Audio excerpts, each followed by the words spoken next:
Are you excited, Stephen Woolfe, by these announcements? Well, I'm actually intrigued, and certainly I'm going to be open-minded about it, because I come from the north west of England. I was born in Manchester, and some of the ideas about actually opening up railways from Manchester to Sheffield and Leeds, and for me, someone who loves the countryside, actually believing that there is an opportunity to dig tunnels underneath our beautiful landscape to ensure that we don't have the big lorries going over that could be an option. What I want to look at is the greater detail of the cost. Right, because you're against HS2. We're against HS2 because HS2 is a folly that has been proven in many ways to actually be over-expensive.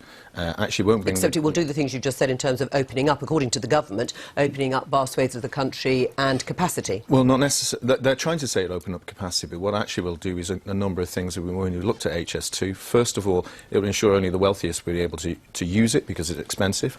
It's actually also a displacement policy to try and move people from London to actually be able to buy houses up in the north of England so that they can commute to work, which will have increasing pressure on housing in the north of England. And actually there are relevant studies that show that you won't actually get the benefits economically as they suggest they do. You only have to look at the equivalent between Lille and Paris, where you saw big changes on that. Right, but do you support the idea of new rail links helping the economy? Do you think it does, in general, despite the fact that Nigel Farage has said it's a waste of money, HS2, and will only benefit a small number of people?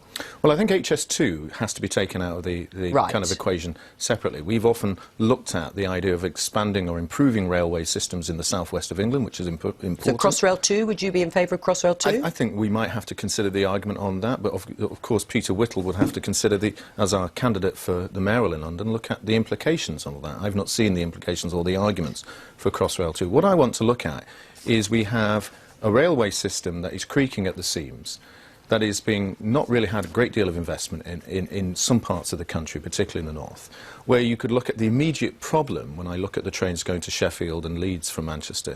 Why aren't we looking at expanding the railway, the kind of trains themselves? Why aren't we expanding the platforms? These are things that could be done immediately. So I want to look at the immediate way of impacting those costs and then review the whole idea in the future.